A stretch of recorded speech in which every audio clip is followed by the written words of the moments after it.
Today's episode is a special one. For those of you watching the video version of today's show, you'll notice that we're filming in a new location. We have a few more guests than usual, so CCTV in Burlington is kindly hosting us in their studio for this episode. This summer marks the 40th anniversary of VPIRG Summer Canvass, our unique grassroots organizing operation that lets us connect with Vermonters all around the state by knocking on as many doors as possible to spread the word about our latest campaigns. You may have seen a VPIRG canvasser yourself, walking or biking up your driveway with a smile on their face. There's so much to talk about when it comes to the summer canvass, so I will be sitting down with 4 former VPIRG canvass directors, Dan Barry, Drew Hudson, Taylor Johnson, and Marcie Gallagher, to tell us about their experiences. So, this is Vermont's Voice.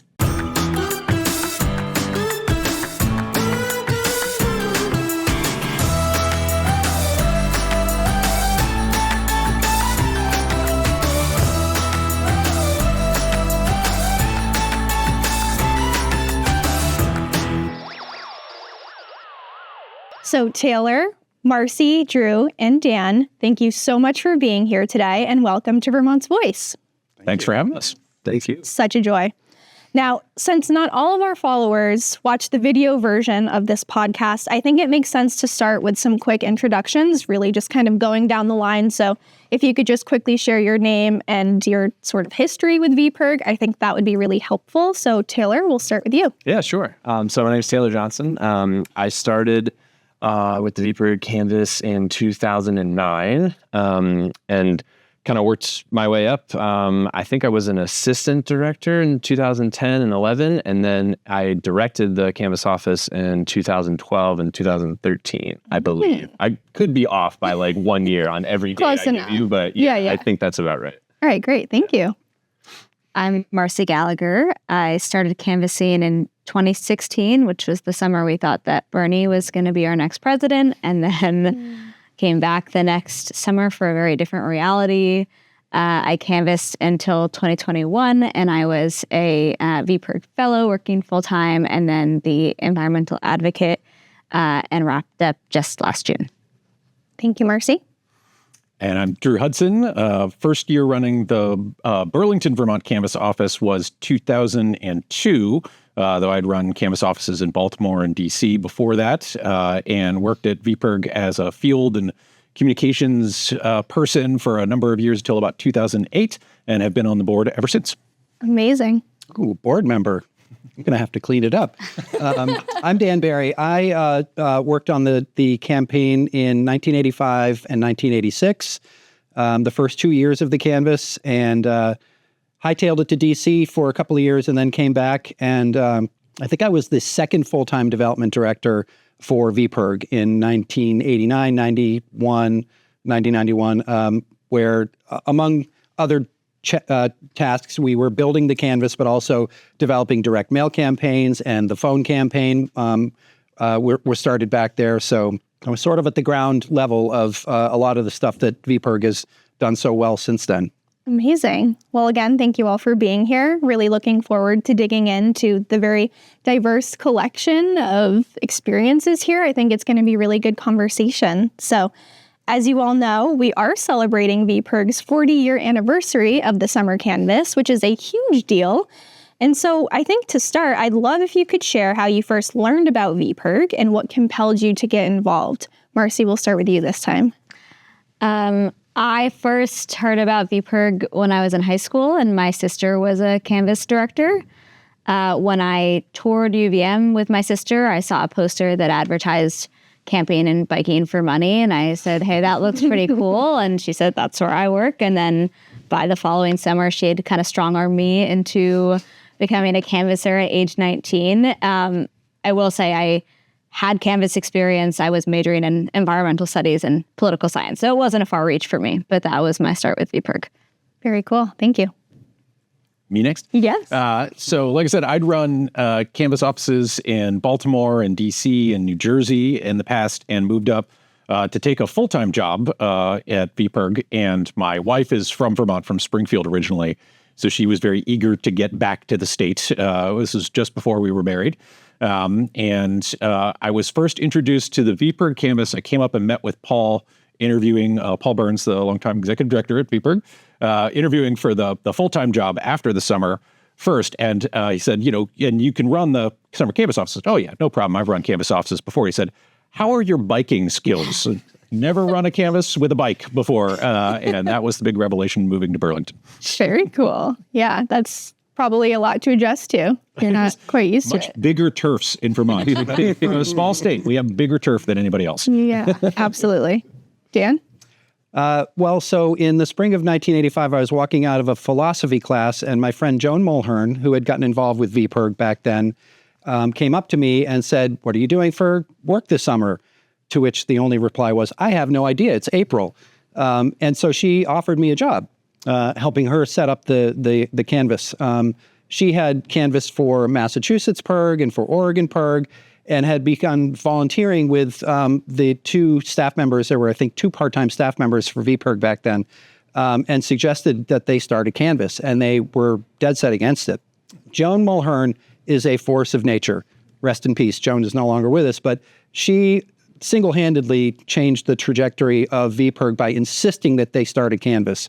And in our first year, we increased the membership by 6 or 10-fold, and raised about $50,000, which was a lot of money back then because VPIRG was on a shoestring budget. So I did the 85 and I did the 86, and since then, as I said, I've stayed in touch with VPIRG. But that day in April of 1985 literally changed my life for the better, and I think it really helped to change VPIRG. It's incredible. Thank you. And Taylor? Yeah. So similar to a few of the stories that have already been shared, I was going into my, my summer of my sophomore year at UVM. I did not have a job, and I saw a very ambiguous poster that was like, "Ride your bike and make money," or something to that effect. And I was like, well, that sounds pretty cool. Right. I need a job, and I have a bike. And yeah, that was, the rest is history, I guess. I had no clue what a PIRG was, what a canvas was. I grew up in New York, so didn't even have any sense of like community activism, town meeting, New England politics, like nothing. So just came in completely cold and just fell in love with it right from the start. Really great stuff. Okay, very simple follow-up question. Why do you think canvassing in general is an important tactic? Drew, we'll start with you. Oh, I have to go first. So the thing, especially in Vermont, but really anywhere in the country, is it's one of the last vestiges of really face-to-face, person-to-person political organizing that absolutely anybody can do, but is very hard to do at scale. You see campaigns of all kinds, people running for office struggle with this idea of getting their message out, connecting with voters. VPIRG has done it for 40 years, and it's absolutely essential to build the kind of popular support around policies that we need when we go to the State House and lobby for things. Very good.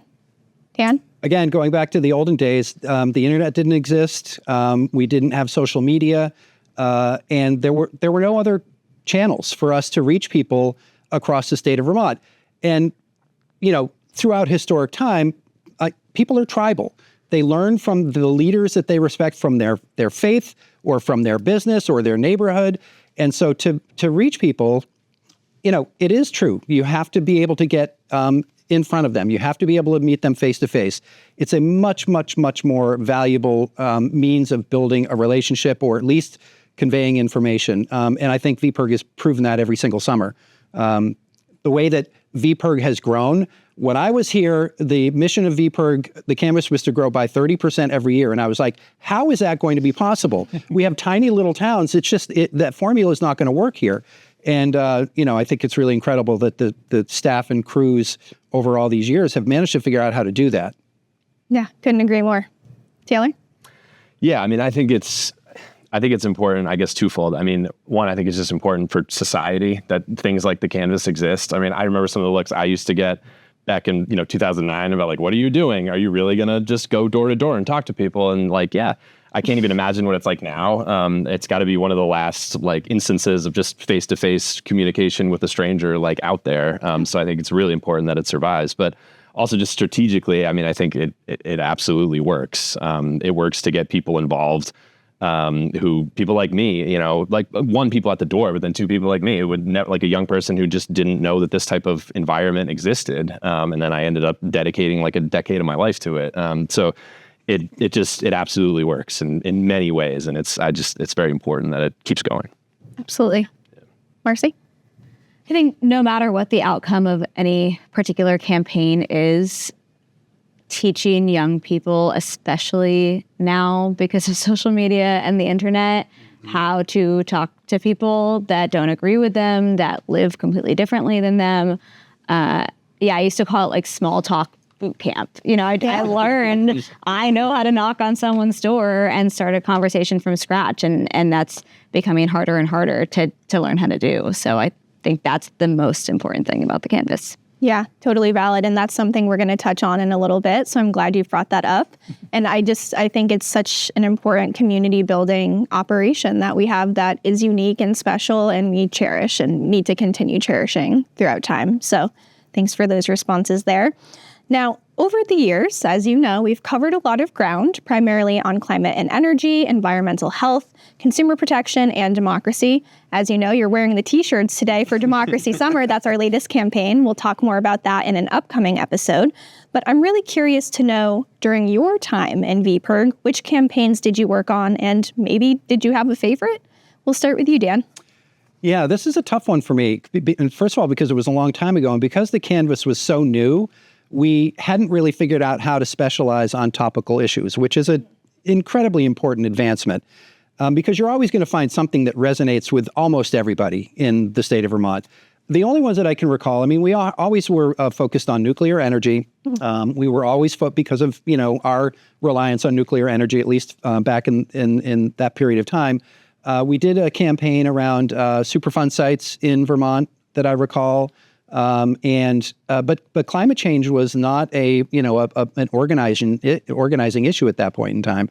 And so regrettably, we didn't focus on that, although, you know, we focused on renewable energy and recycling, you know, some other issues that are important to Vermonters from the very beginning. VPIRG, was equally balanced between consumer issues and environmental issues, I would say, in the State House as Vermont's voice for those issues. So we tried our best to, come up with diverse issues, but it wasn't, I don't think is quite as specialized as it seems like it has become. Gotcha. Good to know. Taylor? Yeah, I guess I have like 5 answers for everything, but I'll give you 2. Or 5 is fine. Yeah. I mean, I worked on a bunch of campaigns. I in terms of like the importance, I think, or at least like in the moment, what like felt like the most important of all of them was my first one, which was closing the Vermont Yankee nuclear power plant. Because it was just so like real. I mean, I remember canvassing like Brattleboro, like right next to the town, the Vernon, I think it was where the plant was. And it was real. I mean, people were like genuinely concerned, and they could like point to, I remember like giving a rap and being able to be like, and like that, we're trying to close that. And it was just so, it stuck with me. I will never forget working on that and just how important it felt at the time. And then personally for me, I'll always have a soft spot in my heart for the 2012 campaign, which was Clean Heat, because at the time, we were still connected to the Fund for the Public Interest, sort of like, which is running a lot of like US PIRG and propping up a bunch of PIRGs all over the country. And we had this idea, which was like kind of crazy at the time, to like break off and do our own Vermont thing, because we were doing like really unique things like camping and biking and all this sort of stuff. And it was like my actual like full-time job at the time to make sure that it worked. So I planned for it for like an entire year. And to watch it like succeed and be able to like do our own unique Vermont thing was just really cool. And I'll never forget that one. Congratulations on that, by the way. Yeah, thank you. Worked out pretty well. Yeah. I was really pleased that it went in the direction that it went. Yeah, it was great. Yeah, good stuff. Marcie? I started with a price on carbon pollution. Then we had a few, I would say, like earlier iterations of Democracy Summer and the first Trump presidency and the pandemic. And then we canvassed on the bottle bill, which I also was a lobbyist on for several years. And it's complicated to call that my favorite, but I have the one that got away. We all worked on a deep relationship with it. So my year was one of the first renewable energy standards that we did actually enact. It was started as a legislative campaign. We're in Canvass on it, and got it passed that next session. And one of my favorite memories from the year I ran the Burlington office was we still gathered signatures on petitions by hand. I think we still do this. So we have to do them as photo petitions now. But back then, smartphones weren't a thing yet. And that was the first summer we started taking credit card donations, but you had to write down the credit card number on a form, and then we'd go back to the office and put it into a computer and run the charge. And so we gathered all these paper signatures. And I had this idea, which was, we need to show the legislature the size of the support. So we're going to put all the signature pages together, tape them together into one giant roll. And we literally rolled it all up into this big ball and then stood at the top of the State House steps in Montpelier and pushed it off, and it rolled all the way down to the street, and they had to pull it back because the roll of signatures went out into the road. Going to block traffic. But that was one of my favorite memories of getting to the end of the summer. Look at all that support for a renewable energy bill that we gathered going door to door in Vermont. But some of my favorite campaigns were the ones you were talking about, closing Vermont Yankee. And in particular, there was a year I was still working at VPIRG, the not on the canvas team, and it was the year the cooling tower collapsed at Vermont Yankee. And that became the cover of the brochure and just became a symbol of closing that plant that had clearly outlived its usefulness and safety. And so being able to put that picture of the collapsed cooling tower with the water pouring out one side was hugely effective for the canvas. You just go and show people, we're closing this, right? Right. Everybody agreed, and it was a great opportunity to put, imagery in the hands of a lot of people who disseminate a message and really make a difference in public opinion. Yeah, absolutely. I mean, I just have to say it's a mark of transformative relevance that you get to specialize on campaigns in any given summer. In the early days, it was brand recognition. Nobody in this state knew what VPIRG was. In fact, we kept a tally of the number of times that people came back and said, I'm here from VPIRG, and they said, what's BPIRG? We had, Public Interest Research Group. People had never heard of us, in literally nowhere. I mean, there were 1,200 members or something across the state. And so, this specialization is, I can only imagine the success you're having when you can really get fine-grained on an issue that people care about. That's remarkable. Yeah, absolutely. And I'd say that the brand recognition is definitely there these days, which is amazing. Yeah, truly. Though still an issue. You still have to say, people go, VPIRG? Yeah. It's not the best name for introducing yourself. And it's a bit of a mouthful when you say the full thing. Yeah, absolutely. But a work in progress, perhaps. Yeah. So, Marcie, you mentioned this a little bit earlier, but starting a conversation with a total stranger can be intimidating, I think, for pretty much anybody. And as a canvasser, you're having to do this for hours at a time, for multiple days per week. And sometimes when, you're talking to someone at the other side of the door, they may not necessarily agree with what you have to say. And so, did any of you learn any good tips or lessons for relationship building during this period of time in your life? Taylor, I think we're back at you.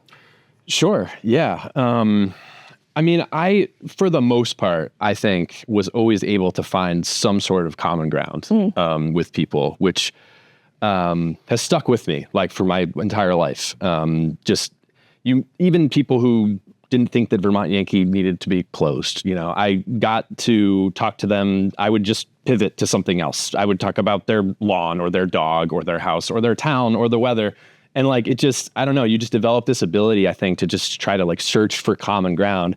And it was a super just affirming experience for me just in humanity. I not to get too deep about it, but that most of the people out there, at least that I encountered, were just good people. Yeah. Would even if they didn't agree with you, you'd sort of respectfully agree to disagree. But yeah, I think just that ability to kind of, I guess, agree to disagree and just move on and just try to find common ground and not just go to your corner. And I think that's even becoming more and more important in today's just society. Yeah, absolutely. Divided times for sure. Right. Yeah. Marcie? This is a little hard to articulate, but I think my reflection on this is more about what I wish I had learned, which is, as a canvasser, you're balancing having a genuine conversation and representing your values and, to an extent, kind of people pleasing. You want to make someone feel comfortable. You've approach them at their home, and you want to get along and have common ground. And I think what I wish I knew better and what I'm still trying to learn as a human is how to, there were times that people said things, not just, we have different values, but that maybe were problematic, or, and how to, and I felt this way lobbying too, kind of how to stay true and advocate for yourself and stand up against that kind of thing while still keeping the conversation respectful and engaging, I think is a really challenging thing. It comes up a lot in this context, and if anyone's figured it out, Yeah, I'd like to know the answer to that as well. We'll continue the conversation. Get back to you. Yeah, my email. Yeah. True. But I think these are all good answers, and it is the thing I loved the best about not just running the Canvass or working for the Canvass, but working with canvassers and Canvass directors over the years is there's nobody, once someone has done a summer Canvass, especially a VPIRG Summer Canvass, but has done this job, you can just throw any kind of problem at them and they will figure out how to solve it. And some of that comes from the interaction at the door, the idea that you literally can talk to anyone about any issue. Even if you just had to ride a bike, 1,000 yards up a steep driveway and you're a little out of breath, you can still have a conversation with somebody about anything. And then also the kind of mental gymnastics that it takes to pull that off every day, day after day, thousands of conversations, dozens of canvassers going to different towns, different logistics, every place, all kinds of weather. There's nobody like a canvasser, to be able to solve a problem. And so as I've gone on and worked in other kinds of political contexts and other nonprofit groups, you're always looking for who's the person who's run a Canvass office or been a part of a Canvass team, because I know I could just here is a box of tools, just get out there and do something with it. Yeah. And they'll find a way to make it happen. Amazing. A lot of tools for the toolkit. Yes. Great. Pan. Yeah, I mean, I think my reflection draws a little bit on what everybody else has just said. Social psychology tells us that people's actions are informed by their opinions are formed by their values. And so the best way to connect with somebody is to find a common value that you can talk about. And if, as a canvasser, you can identify that common value and then bring it back to the problem that VPIRG is trying to solve and how it might benefit them or their community, then that's how you do it. And that's hard to coach, especially when people come back and they've had a tough day, because they haven't found that connection. They haven't figured out how to find it. And so it's a matter of drawing it, dipping into the toolbox. And it's why practicing the rap is so important. The rap is something, learning how to do that, again, as we've all recognized, is a life skill that you will use for the rest of your life. But it's not entirely about presenting VPIRG's values or your personal values. It's finding out where the values that VPIRG supports and the solutions that it supports resonates with the values that are important to the person you're talking to. And the final thing I want to say is we always struggled with people saying, yeah, I went to a house and they had both of the right kinds of cars with the right bumper stickers, and I struck out. And then, surprisingly, and then you get the stories where I went to this place and I didn't even want to knock on the door, and they were thrilled that I was there because fill in the blank, issue or problem that they had or hope that they had for their community. And so, it's a weave. You've got to really be on your feet. You've got to think on your feet. And I found the best canvassers were both affable and intuitive in trying to figure out how to make those connections and turn them into a relationship that turned into a membership, hopefully a long-term one that they would renew year after year through direct mail and phone calls, whatever it takes. Right. So there's an art and a science to doing this effectively, and combining them both is a real achievement. Yeah, absolutely. And just to your point about the rap, I had a canvasser come to my door a few days ago. It was her third day. She had that rap completely nailed. Like, it was incredibly impressive. So yeah, I just echoing that sentiment, I think it is really valuable to have that skill in combination with, all of the other skills mentioned. So I've had canvassers get in touch with me, and this is long ago. They don't anymore. We didn't have LinkedIn back then. I wish we did, because there's hundreds of people I wish I was still in touch with. But I would hear occasionally, like, what I learned during the summer at VPIRG, I'm doing this in my job. I've got a cool job. And those fundamental skills that I learned from going door to door and achieving success or dealing with pushback and and even failure. The lessons I learned have made me a really effective advocate. This is my career now. There's nothing better as a Canvass director than to hear back from people who are still doing this work and still, making Vermont or wherever they are a better place for them and for the people they live near. Yeah, I love it. It's great. So, as you all know, the job of a summer canvasser doesn't only consist of door knocking.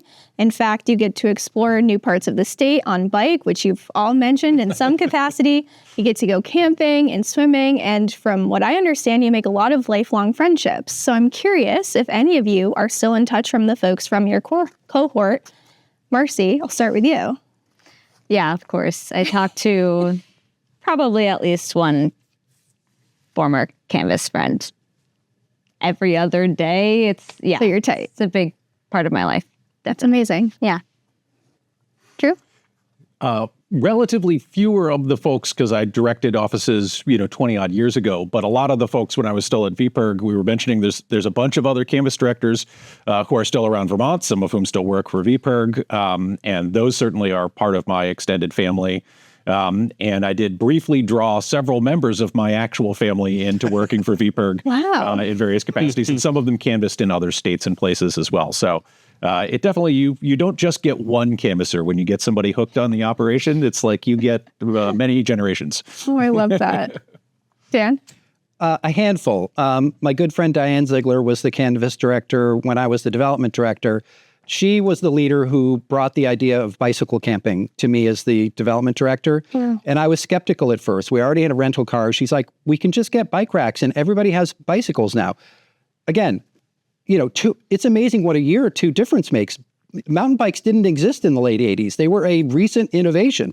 Then everybody in DC, here in Burlington had bikes. So I'm still in touch with her. A couple of difficult relationships with one of my field managers who lost a rental car for 3 weeks. And one time we didn't have GPS, so we were using the Vermont Gazetteer road map. He's like, oh, I can take a shortcut following this road. It went from a 2-track road into a cornfield, and then he emerged in some farmer's yard. And how can you not remain lifelong friends with somebody like that? And then the other guy who was, he was tall and affable and very charming. He was a great canvasser. And he was so good that he decided he would drop off his crew and then go skinny dipping for an hour and never missed quota. And all of these things I learned after they finished working for me. Right. But I just love stories like that. I mean, we're all humans. And, as you say, it's supposed to be a fun job that's productive and meaningful. And those were the people that, in my experience, made it meaningful, somewhat frightening, but also occasionally fun as well. You have fun and you get it done, right? And we did find that rental car, by the way. I was going to ask. It was missing for 3 weeks. But how do you lose a rental car? Yeah, it's Burlington late at night and then just forget where you were. Yeah. That's a good word. Wow. Yeah, wow was right. Wow. Yeah. Imagine how I felt. Right. Yeah. So how do you follow that up? Yeah. I don't know. But absolute resounding yes to your question. Do you still stay in touch with people? One was in my wedding, wow. Dylan Zwicky. Yeah. A bunch attended my wedding. I consider many of them to be family. I'm getting together with a few of them now because I don't live in Vermont anymore, but I'm here. And so I was like, hey, I'm going to be in town. And so, yeah, absolutely. Lifelong, beyond friendships with a lot of people, and just staying loosely, engaged with folks and just seeing where their careers have been, just to echo some of the things that people have said. I mean, in the couple of years that I was running the office, I mean, we had hundreds and hundreds of people come through. And so just to see that a lot of them are still doing this work or similar stuff, in other places all over the country to know I had some small role in that is amazing. Yeah. So what I'm hearing is the VPIRG Canvas really offers a special network of connection. Absolutely. Very cool. Yeah. And you've touched on this in just a brief moment there about how you no longer live in Vermont, and that's sort of where I'm going next with this question. Sure, yeah. Obviously, the VPIRG Summer Canvass, very unique, one-of-a-kind type of job, but I know you all have different jobs now, and many of you are not living in Vermont, and so I'd love to kind of just check in on what folks are up to. And I think I'm at Start you with me? Sure. Yeah, Drew. So Losing track. I am still here in Vermont, or I'm back in Vermont. I moved away for a few years, but I'm here and I still do very related work. I'm technically a consultant, but I work for a bunch of different environmental groups and labor unions and do organizing projects with folks, and often bring in, Vermont context and things we learned on the canvas or taught people on the canvas to the work I do, whether it's organizing Starbucks workers to unionize a shop, or teaching folks how to build political power for an electoral campaign. It's all still relevant. I will say one point, for folks who ran canvases back in the older days, before there were cell phones or before everybody had a cell phone, the trust you put in the field managers and the crew captains each night was extreme. It was like, here, take these 5 young lives, and we hope y'all make it back at the end of the day.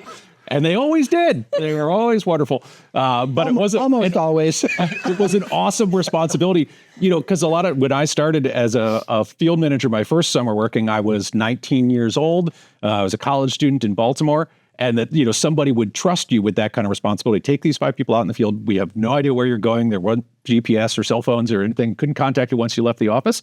And it was your job to get everybody out and back safely. It's an enormous amount of trust that the organization puts in young leaders. And I think that's one of the most empowering things. It's why you get so many people come out of canvases and go on and work in the legislature, or go start companies, or go become lobbyists for other organizations, is once you've done that, you really feel like you can own any kind of job that you would get caught into. Amazing. No pressure though, right? Right. Dan? So I first moved to D.C. After the second summer canvass in 1986, and built a career working in environmental nonprofits as a campaigner. I did development work for VPIRG for a little bit. I came back for a couple of years and then ended up back in DC, and I've been there ever since 92 or so. I worked for Bernie. I worked for maybe one of the only people who worked for Friends of the Earth Action, running their political PAC, and Environmental Defense Fund, running their Strategic Partners program. But it's mostly I've been a program developer. I started VPIRG. I started a bunch of student organizations on campus, and a lot of people are afraid of taking an unformed idea and figuring out how to turn it into a program. And I love doing that. So that's been the career that I've been doing since then. Currently, I'm trying to figure out how to slow down. I am also doing consulting.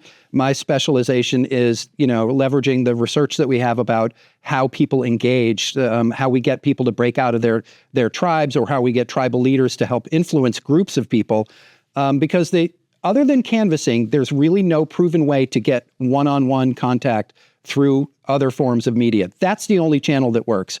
And without that, you've got to get to group leaders and change the thinking of the group in order to get people to come along with us. So I'm trying to consult with local leaders on how to do deep engagement on climate and energy and other relevant issues. But I'm also during the summer I'm running a youth landscaping company. I love landscaping. It's what fulfills me. I grew up on a farm in Vermont.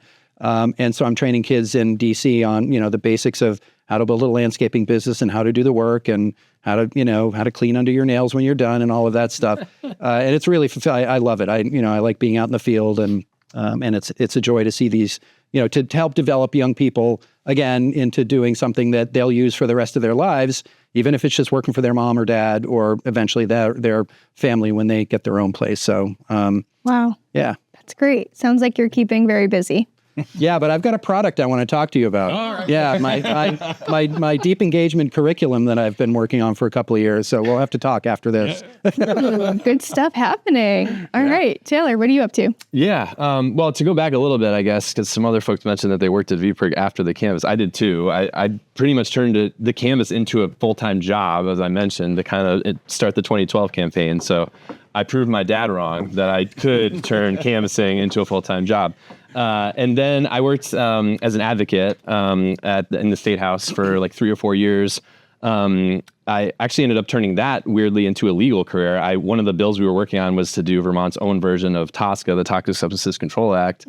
So I had all this knowledge of TSCA, and then I went to DC for law school. And when I was applying for jobs to work at firms over the summer, I kept on getting calls back from these regulatory law firms that worked in DC, and they were like, TSCA, like you're hired. And so I started off at a regulatory environmental firm in DC. That was 8 years ago, and now I'm working in Portland, Maine, still as an attorney, and doing mostly occupational safety and health law.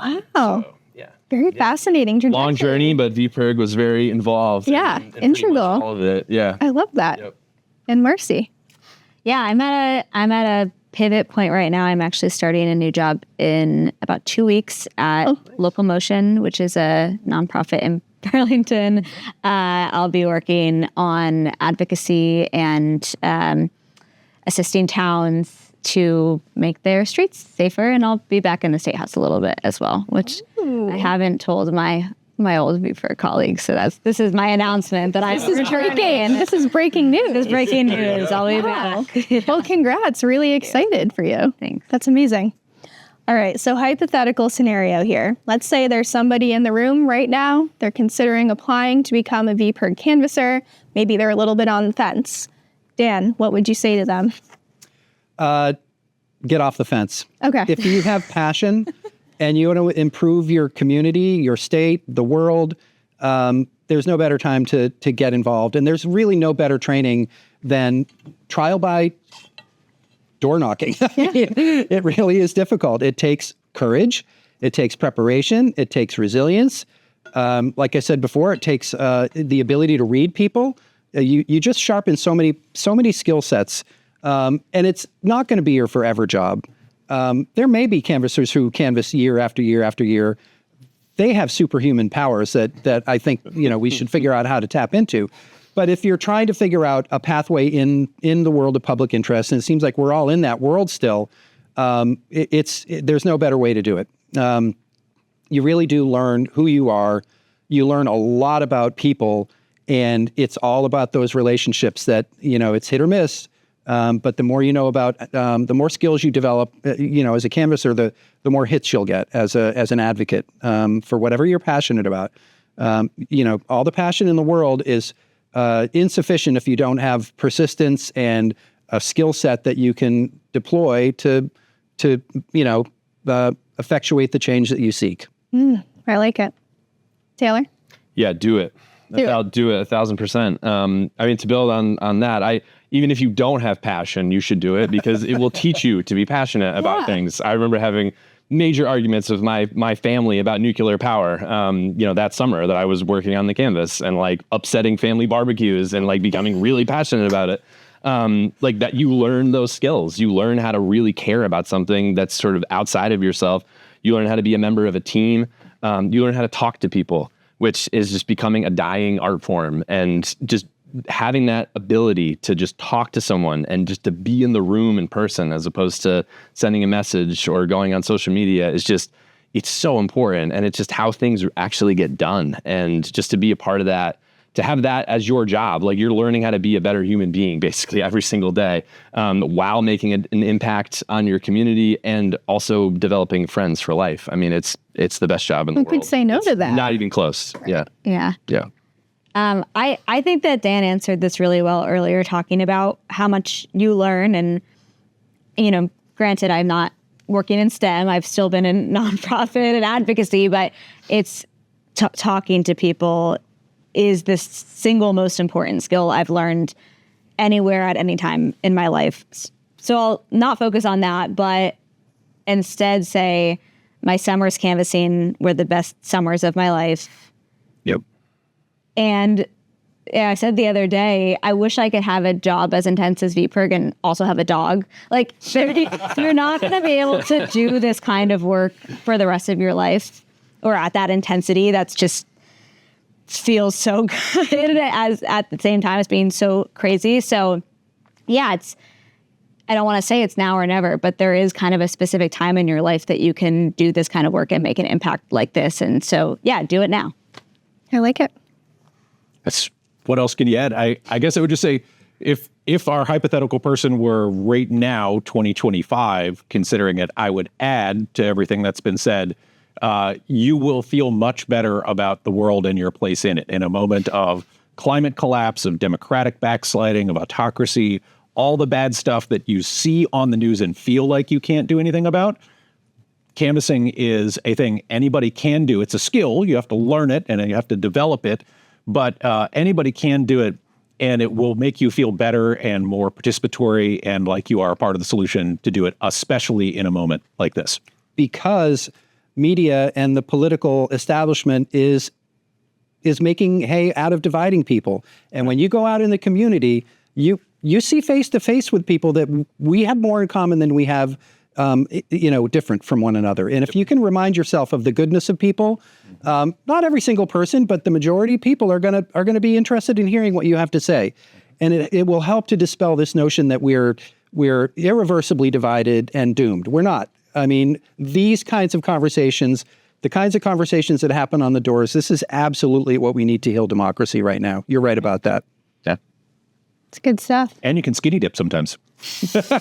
If that's your thing. I don't know if that's the thing we would promote. That was my field director. But field manager would go skinny dipping.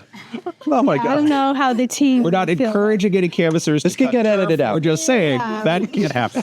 Okay, a little asterisk. Okay, great. While saving democracy and humanity as a species. Right, it's all encompassing. Exactly. Okay, so as we wrap up, I'm dying to know if you have a favorite canvas memory, perhaps aside from skinny dipping. Taylor, I'll start with you. Yeah, there's like 100. The one that I don't think I'll ever forget, though, just to kind of, it ties into a lot of the things that we've been talking about, is I'm not going to remember the year, and I think I remember the town. I think it was Dummerston, but it could very well be another one of those towns. I know it was on the big camping trip that we all used to take.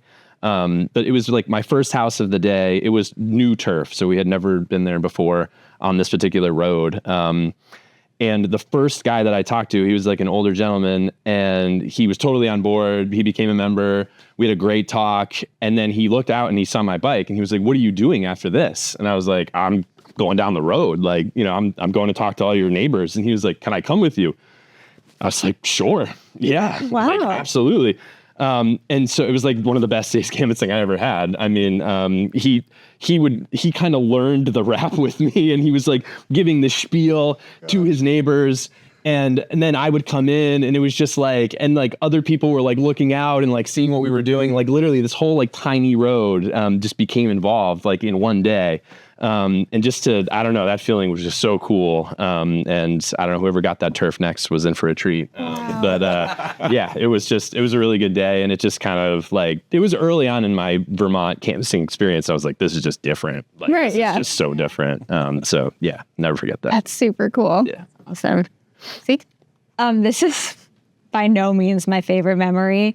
I was just telling this story the other day, so it was fresh in my mind, but I canvassed this couple, I think it was in Woodstock, who had a massive pet raccoon that they called Baby. We were talking for a while, and they told me about their pet raccoon, and then I was getting ready to go, and they go, "Here comes Baby." Comes down the stairs. This raccoon is probably like 40 pounds. And going back to what I said earlier about like, not being able to stick up for myself always that well, I let the raccoon crawl all over me and hook into my bag. And I mean, it's amazing that I can tell that story in the moment. I love animals. I was so scared. It was, yeah. That's not the story I thought I was going to hear. It's just what came to mind. It's awesome. All right. So I have a lot of very fond memories of canvassing, but one of my favorite, to build a little bit on the things that can go wrong, but then turn into great stories and memories. I was out with an observer, somebody who was on their first day, was sort of training with me. And we just got one of those late in the afternoon thunderstorms came in. And we were out, I can't remember which town, I think we were out on the islands. And so it came in really fast, and it was very flat. And so we're like sitting here huddled under somebody's driveway, waiting for the rain to break a little bit so we could get back to canvassing, because we'll go out rain or shine, but it was really coming down. And we were watching lightning strikes out on Lake Champlain from this person's garage. And I was like, well, you don't get to see that every day, first day on the job. And I was saying it to sort of encourage them and make them feel like, maybe this wasn't the worst job you could ever have, that they make you go out in thunderstorms in North Hero and have to talk to strangers about politics and stuff. And they just looked at me and said, you people are crazy, and I think this is great. So some things speak to different people. Right. Absolutely. Very cool. And Dan? So by far, my favorite canvassing story took place years after I was working for VPIRG. I've been living in D.C. virtually ever since then, and I was back in Burlington with my wife and my son, who at the time was like 7 or 8 years old, and we were going to, I think it's the Co-op, the grocery store on Main Street or wherever. Everything's changed in Burlington since I was here. And so we're walking up to get some food, and I notice a bunch of young people, and they have bikes and they have clipboards. I was like, wow. I said, hey, you guys, those are VPIRG canvassers. And my wife and son were like, Beeper? It's like, okay. And I said, no, this is the job I did a long time ago. This is where I got my start. And this is what I've been doing ever since. And so I just, I wanted to be the big guy and show off to my family. And I walk up, I'm like, hey, are you guys canvassers? And I gave them my whole, living legend bit. I was the first canvasser, and the next day I was the first field manager. And the day after that, I was the first canvas director. And I was here when we invented mountain bike turf, and I understand that's kind of a big thing these days, and these canvases are all wrapped, right? And I was like, well, anyway, I know you guys got things to do, so, and I turned around, and suddenly this one young woman walks up, she goes, hey, wait a minute, are you a member right now? Are you a current member? And I said, as a matter of fact, I am not. Let me have your clipboard. And I've been a sustainer ever since. And in that moment, I said, VPIRG works. It develops leaders. And that woman knew exactly what it takes, what it takes. I mean, I was right there. And I probably gave her quota, before she even got on her bike. And that just made me really proud of VPIRG. Yeah. That they could recognize somebody who was, passionate like they were and an easy mark. Yeah. Well, that's a great story, and I think a great place to end this conversation today. I don't think I could do it any better. So again, Taylor, Marcie, Drew, Dan, thank you so much for being here, taking the time, and also for putting your whole heart and soul into running the VPIRG Canvas. Such a huge deal. And truly, I believe that all of your legacies live on in the work that we're doing today, and it's so appreciated and so important. So thank you again. Thank you, Jordan. Thank you. Thanks for having me. And that's our episode. A huge thank you once again to Marcie, Taylor, Drew, and Dan for joining us to talk all things Canvas. Don't forget to like, comment, share, subscribe, and rate us 5 stars. If you have ideas for future episodes, reach out to me at jheiden@vpirg.org. That's JHEIDEN@VPIRG.org. As always, I'd like to thank my fabulous co-producer, Elijah Cushion. My name is Jordan Heiden, and you've been listening to Vermont's Voice. Take care and talk soon.